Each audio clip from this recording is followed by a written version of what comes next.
Welcome back to Roompact's ResEdChat podcast, our podcast for residence life and education professionals.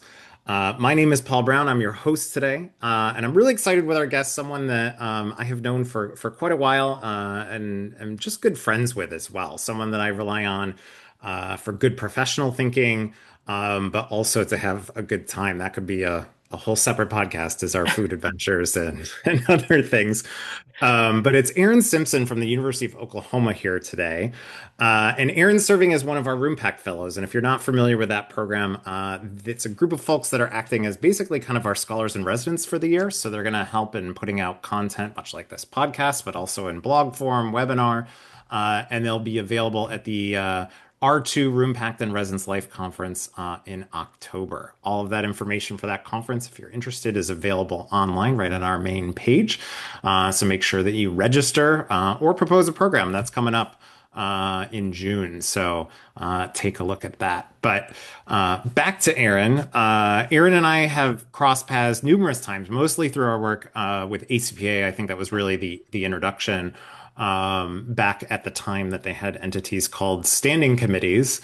And we were both involved in those. But we've also done a lot in terms of the Institute on the Curricular Approach or Absolutely. Residential Curriculum Institute. And that's usually, as one of my professional muses, Erin kind of helps me think through things in different ways. And I think we challenge each other and come to better products at the end. So I'm really excited to kind of chat with you, Erin, and have some of those insights maybe today that can help other people in their work too. But I'm excited to be here. I may put professional muse on my business card yeah, and or my email signature. I'll yeah. I cite mean, you you. do. You do. There, I mean, I think we all have this like little grouping of people that are Yeah. like, are people that just, I don't know, you get on a good level, there are creative thinkers and they just push you in all Yes. the best ways. Yeah. Well, because I may have a great idea, but Paul Brown, I've never met anybody like you that can systematize it and be like, well, what if? What if? Well, if we're going down And, that path, could and the we? next thing you know, Roompact drops a feature that changes lives. It's pretty cool. It's pretty Yeah. cool. Well, that's what I love about my job is I get Yeah, to kind of do a little bit of both, right? So, well, absolutely. why don't you give us the more formal kind of bits, like your jobs and things like that? Because you've worked in residence life. You're not Yeah, currently in a residence life role, but you correct. certainly interact with the residence life people quite Absolutely. frequently. Yeah, I grew up in residence life in the field, like, so many of the greats do. But I worked for residence life here at the University of Oklahoma for 12 years. So everything from a graduate hall director to a hall coordinator, an area coordinator, an associate director of residential education, worked my way through all of those spaces. And then I transferred at OU also, and I worked in what was then our Gender and Equality Center. And now I get to be an assistant vice president for student affairs and assistant dean of students. And my portfolio kind of includes a lot of the pieces that I learned working in predominantly first year spaces and residence life. So I have new student programs, which is our orientation programs, our Office of Advocacy and Education, so gender-based violence prevention and response, and then all of the training work that we do around that. And student life, which for us is campus activities, Greek life, all kinds of pieces, campus traditions rolled up into one. And then I get to work with the amazing Dr. Kwan Fan at the University of Oklahoma on assessment and planning. So I have all the data too, so it's all the pieces of my nerd heart all come together Yeah. to figure out, what's the best thing for our students, what's the best thing for our staff, what are the ways that we can actually achieve our goals and then keep sustaining that work. Yeah. No, that's great. I mean, Kwan has been on our podcast Oh, before I know. as well as if folks have ever gotten cards from us or other things. Kwan is also an expert designer, artist, and has kind of done some things for us because we always know he produces good work. It's So truly wild how both sides of his brain work. Like I can't access things like that, and he's just, I feel like firing on a full 80% on both sides. It's kind of unfair. yeah, yeah, he's good people. He's He good is people. good people.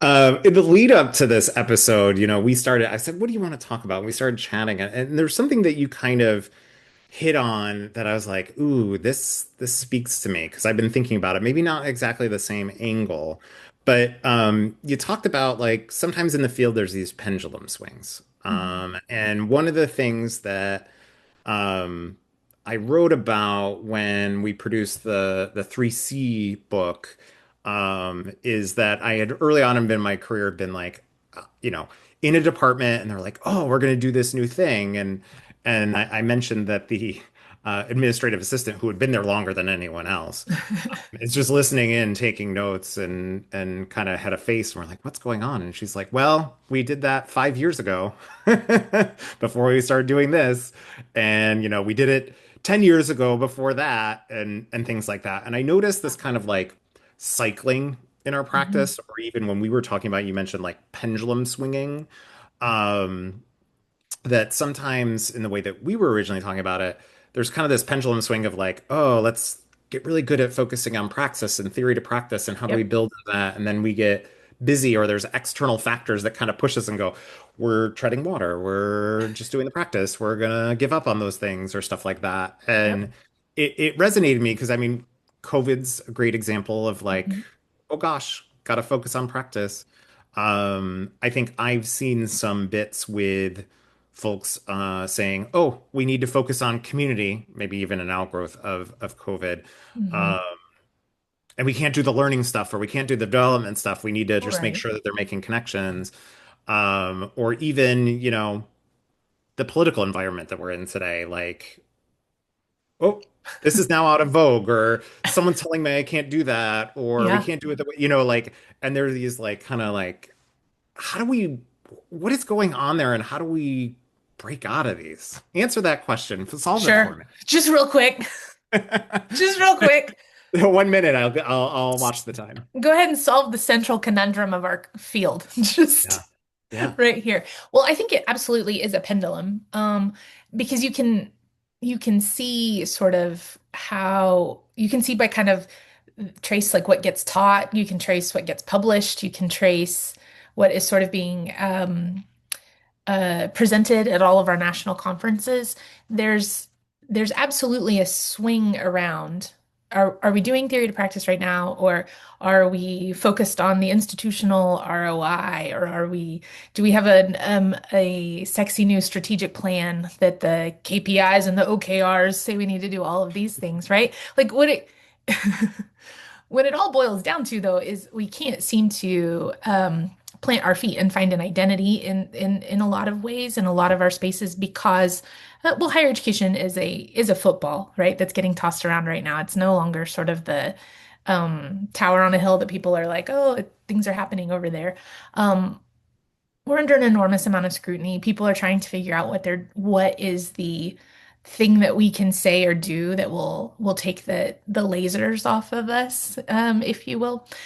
But I think the answer is actually in planting our feet in a little bit more. I think the answer is in saying, well, no, at the central core of the mission that we're doing here is student-centered. It's learning and engagement. It's whatever your institution has defined, but I would suspect that for most of us, it's oriented around student success, and then we're just defining that in really like context specific ways, right? Uh, but similar to like when I think about building residential curriculums, most of us are thinking about well-being, safety, engagement. Um, we're all thinking about development in different ways, whether or not we're attaching an actual developmental theory to that or not. We're all thinking about it. And I think that the answer to quite a lot of this is saying no, no, this is our identity. The piece that you are trying to figure out every time how to improve or how to do better, that that's the practice part, and we can talk about that all the time because students are changing, we're changing, technology is changing, right? The technologies of being able to do some of these things are incredible, like things that we can do today with data. I would have like fallen over for 10 years ago in housing, right? And so I think um I think it's important that we do though keep sort of this central mission like always in sight. Right now everyone is talking about career readiness. Everyone across the country is talking about career readiness and we all think we're special because all of a sudden we're going to focus on career readiness. Well, we're focusing on career readiness because all of our funding is about to be tied. to workforce development, right? And that's not Right. really ever been the mission of public education or higher education, liberal arts, right? For public good. Like that's kind of, we've always talked about jobs, but we've never thought about ourselves as like workforce development. But now we're all talking about career readiness. Well, that's not any different than when we were talking about them being successful as lifelong learners, or that's Right. not really any different than talking about like how do they define success? Now we are just talking about it in different language because it's the language, frankly, that's being ascribed to us. But if we just keep remembering or thinking about like, this isn't new, right? This is still keeping a student at the center. This is still thinking about their development. This is still thinking about how we get a student from point A to point Z, right? Over the course of four, maybe five, but like, please, please, please, by 6 years, right? How- it's still, it's still that. And I just think we fret a lot about the sort of like window dressing of it all.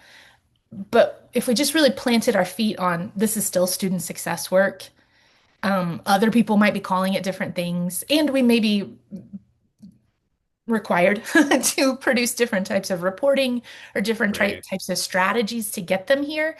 Like it is at the core of it still serving our central mission.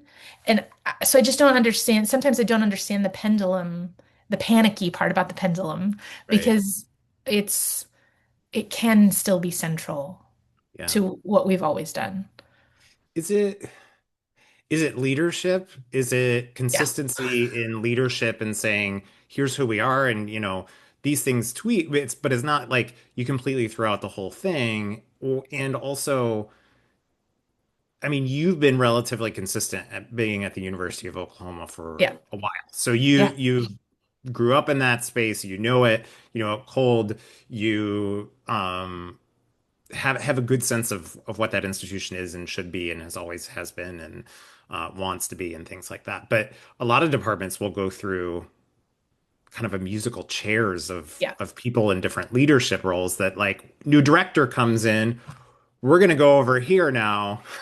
Yeah.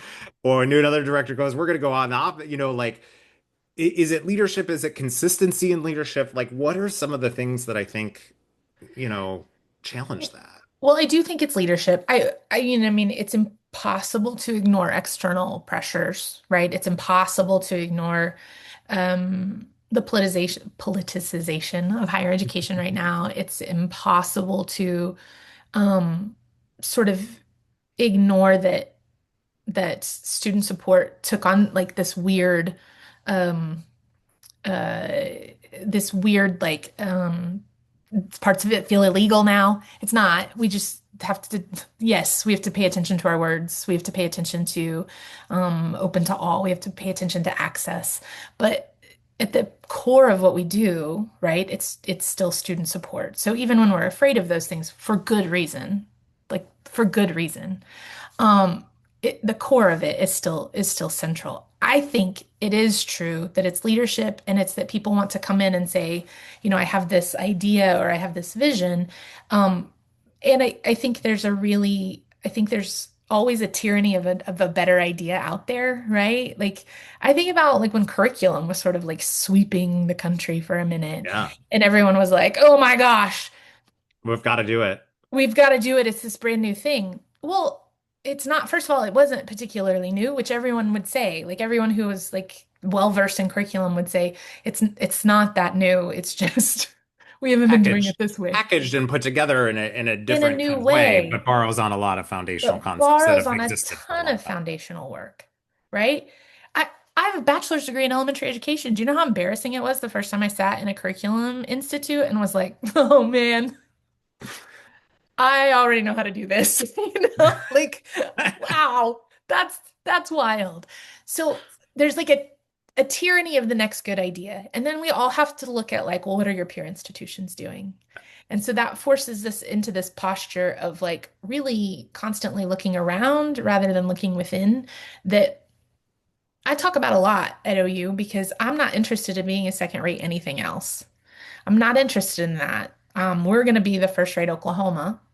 And that matters. That means something, right? We are the flagship institution of a state that has really been through it, right? We're going to be the best of this version. And that every time I say that, it is sort of publicly, like on a stage or anything like that, the way that people just sort of like melt at the idea that we don't have to look around and see what everyone else is doing better than we are. We have to do what we're very good at. We have to do it even better, right? We have to take those things to the next level. That's not me calling anybody out and saying we shouldn't look around and be like, what other great ideas exist? But we have a copy and paste culture across education broadly. I would argue that's across K-20 that doesn't always work, right? It can things grow up contextually and really like specifically. Ideas mature in ways that fit your own institution. And when you when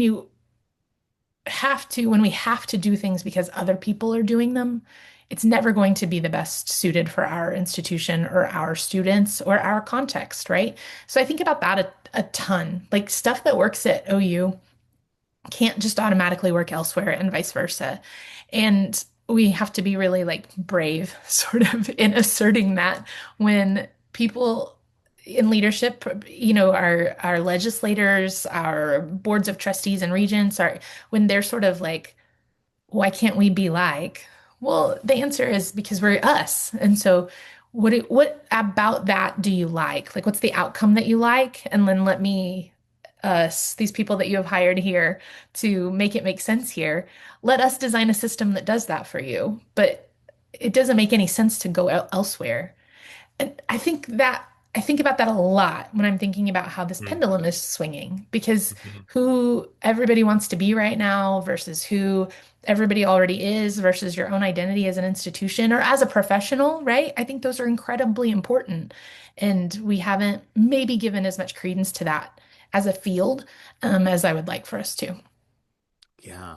I mean, copy and paste culture resonates with me hardcore. Yeah, Because I think as I've been thinking about this, like one of the behaviors that always stuck with me, is when looking at our software, I include some example templates. So, hey, sure, you're going to track an intentional conversation. Here's an example template to get you started. It's got examples of things. And I think when I first designed it, I was like, well, you might want to ask questions around specific outcomes. So, as an example, I chose an outcome like wellness or something like sure. that and built it around that. And my assumption was you would replace my outcome with whatever yours was. And what I found was there was a good chunk of schools that I worked with that used it verbatim. And I don't think it's because they said, oh, wellness is also our outcome. This is really good. They're just like, oh, here it is, and we'll just copy and paste that, and Yeah. without stepping back and thinking about it.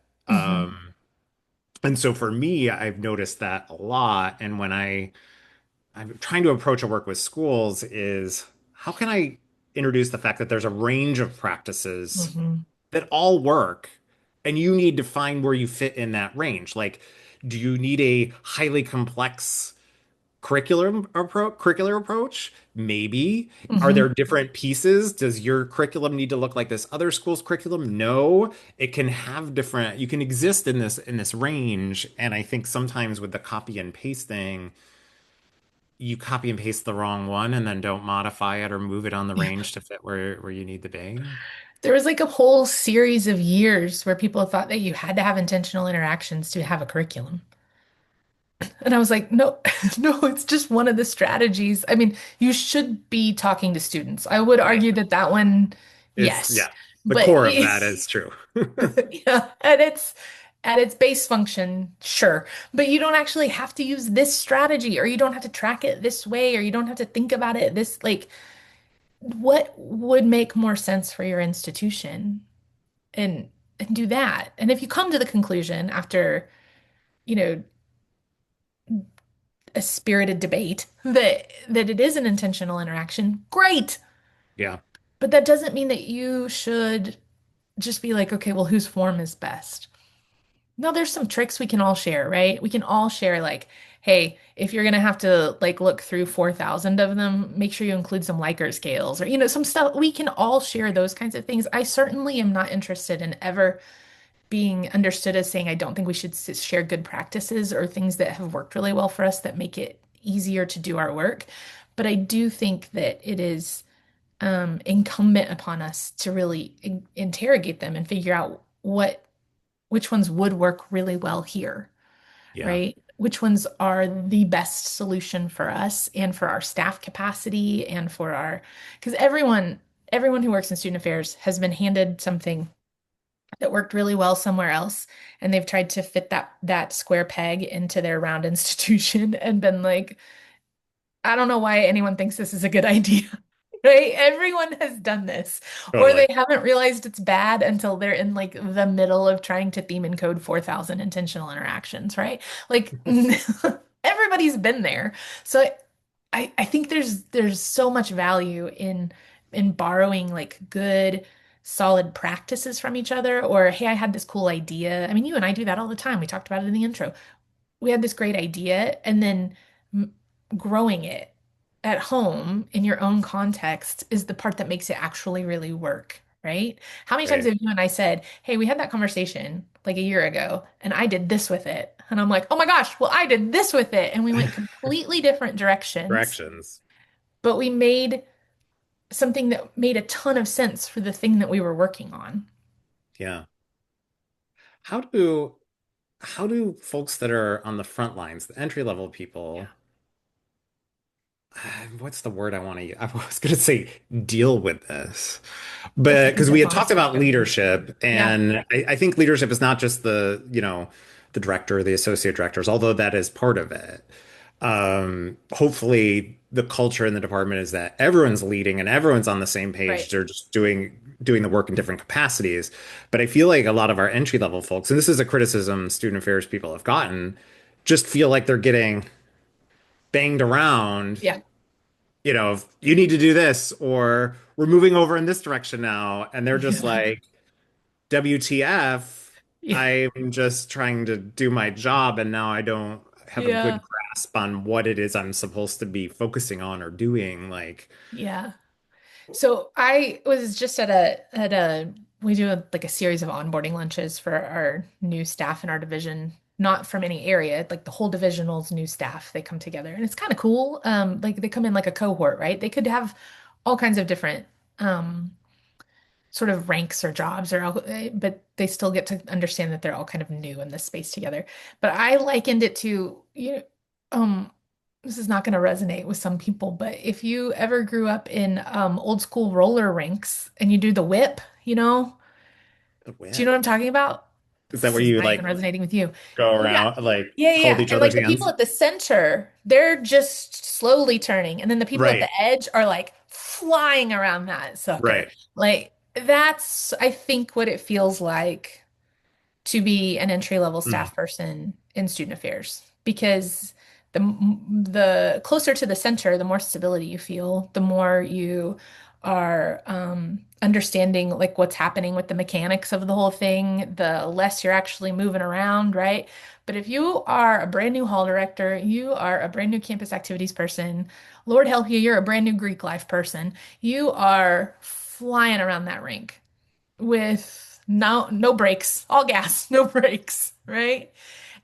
And it does not feel particularly safe. And so, for me, a lot of it is really trying to jealously protect time. I spend a lot of time being like, hey, what is our capacity level right here? Like, I'm looking at overtime reports like it's, well, it is my job, but I'm looking at them. I am like scouring, trying to be like, who are we overloading? Yeah. Who are we unintentionally harming right now? Because they are whipping around with not a lot of security. And so we spend a ton of time talking about capacity. Again, that has to be a leadership thing.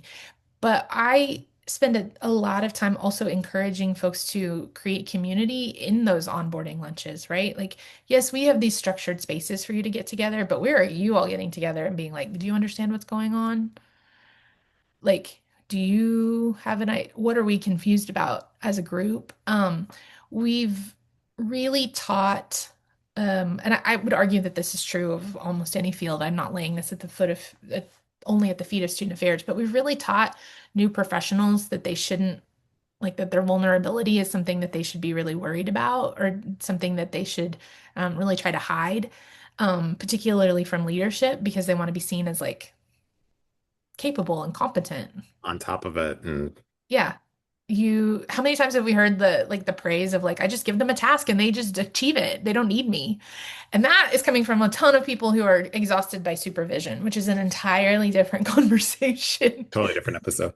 Totally different episode. Because supervision's hard. It should be hard. If you're doing it really well, it's hard.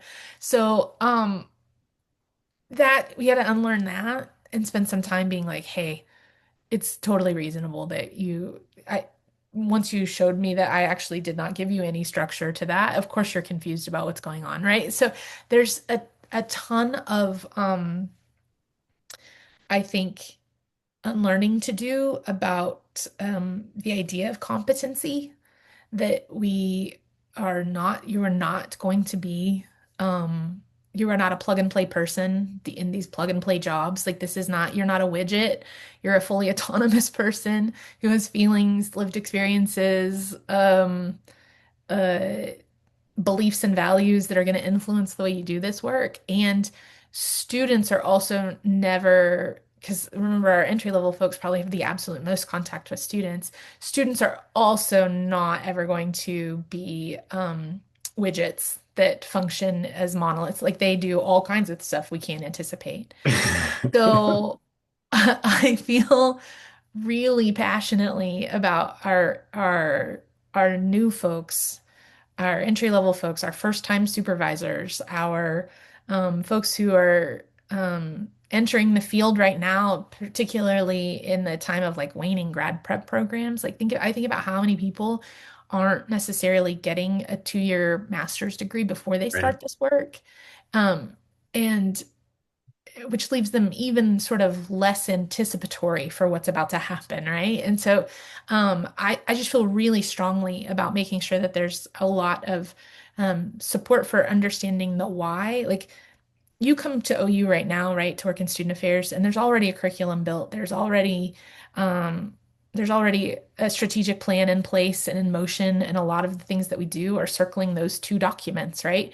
But if you don't know why or how, right, then what this is just a lot of like, just more stuff that you understand that this institution is weird about and that we have to do, right? You don't understand, you don't see it from a, so, we'll have a curriculum onboarding, we'll have an onboarding with assessment data, we'll have an onboarding with it so you can show you like why some of these decisions got made. I don't think we're doing this like revolutionarily or particularly head and shoulders above the rest. I just was trying to solve nobody understood why some of this stuff was happening, and I Right. realized it's because I didn't tell them. How could I possibly expect them to Yeah. know that stuff? Yeah. Well, it's You making ever- those documents like living and breathing. It's making that something that even though I wasn't part of the conversation where they were Mhm. developed, it's the institution, it's the supervisor, whatever's responsibility to help bring you to that place, even though Yep. you were not in the room to understand where it came from. Because if you don't feel that, you Hmm. don't live it, breathe it, get it at a level that you do things with purpose, not just as a checkbox of Right. like, oh, this fits into that, but I don't really know what's going on in that document.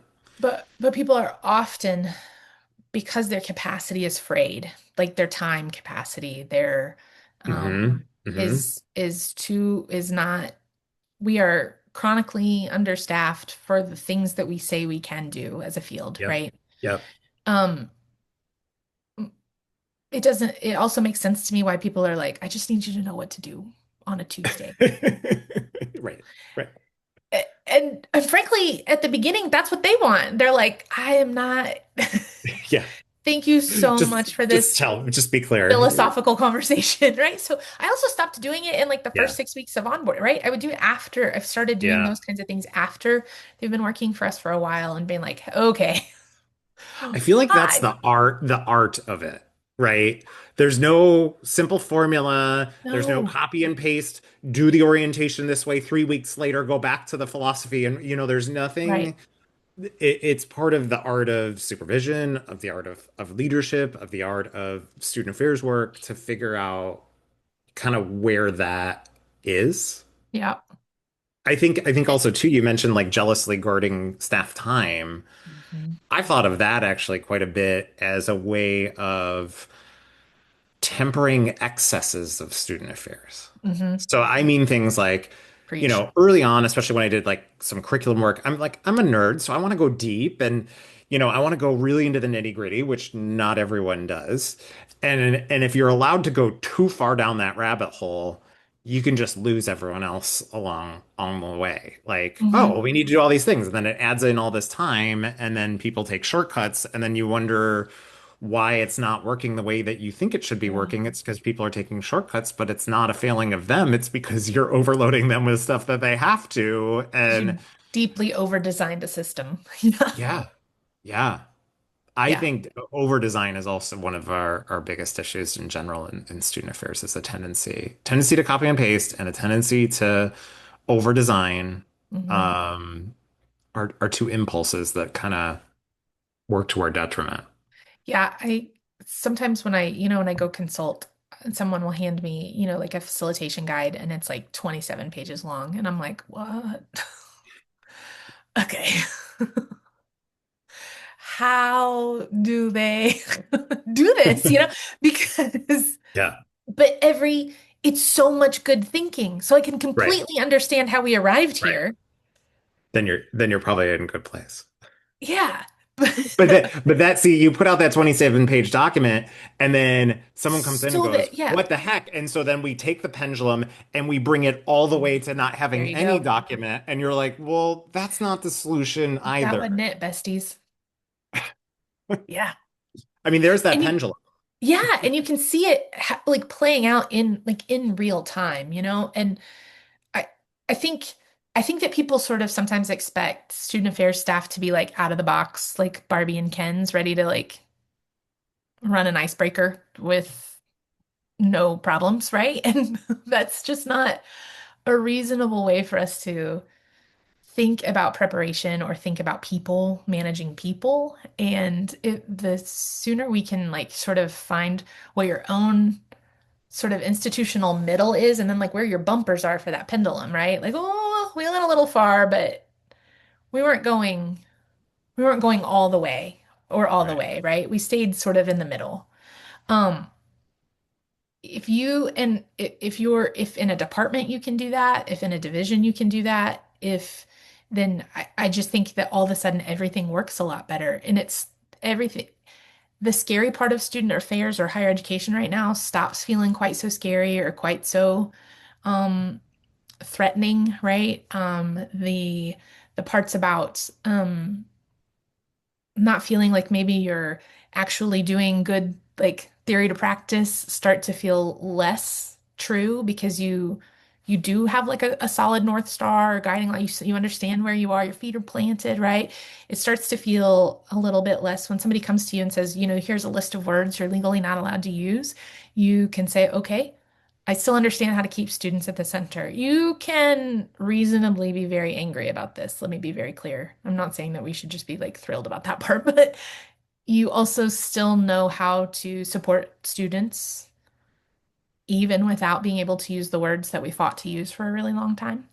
Um, you can do all of those things if you can just keep the pendulum from like your own sort of student affairs pendulum from like going haywire. Yeah. Yeah. Well, I guess that kind of leads me to like a final question, maybe to leave folks with. How do you, Erin Simpson, Sure. personally, um, keep your pendulum from swinging too wildly? Like, Well, I'm sure, we all have like little, like I mentioned, like I get yeah. really nerdy and then I end up over designing and I end up losing, like that is my tendency. And there's strategies I can use to kind of keep that a little bit in check for myself. Like, Mhm. what are some of your personal strategies that maybe other people might find useful? So the first one that I think is the most effective in almost all things is a strong community. Um, Hmm. so I have good thinking partners at work, Yeah. and I have good thinking partners across the country. Yeah. So my, my best thinking partner is probably Dr. Kwan Fan, who we've already nerded out over here, but like he will regularly be look at me and be like, okay, in this very Kwan way that he does that if you know him he's gonna he's gonna be mad at this episode. He's thinking, girl, you've lost it, right? Or I have a great vice president who is regularly like maybe a little slower because my tendency is I have big eyes and big thoughts and I'm like we could do this by summer and he's like well, we can't so I have great thinking partners and then I have great thinking partners across the country who I can call and be like hey I'm thinking about this and from your like from knowing me and knowing like having heard me talk about OU or Oklahoma or whatever what are your what do you think? You're one of those Mhm. people. Mhm. I Mhm. and that helps. That Yeah. helps like bring me back down to life. It can also help me realize that maybe my pendulum's not out of whack, right? Maybe I'm right on target and it just feels a little scary because it's a new idea or something. Yeah. Um You need and someone to say, go, go, go, go. Do yeah, it, you do it, do also it. need somebody who's really excited about it. So I am the most energized when someone um, provides some structure to my ideas, right? Because I'm woefully inadequate at the detailed thinking. And so I'm most energized by finding people who are jazzed about listening to me like talk about some big idea and then be like, well, we could do it this way. That's those are the people you need to find. And they don't Yeah. have to be like these people don't have to be your but these are your thinking partners, right? And there is a we are not as good at that as a field, right? Everybody's really worried about like literal surveys are asking us, Gallup surveys are literally asking us, do you have a best friend at work? And I say yes because I have great thinking partners, but that's what we need to be cultivating is people you can sit in a space with and be really vulnerable in your idea generation and be okay when they tell you that I don't I don't think so. Or maybe a part of that, but not all of what you just said. All of what Yeah. you just said is actually crazy. So like you need those people. So I need that. And then the other thing that I need is I have had to start being really strict about everyone's time, but that has to include my own.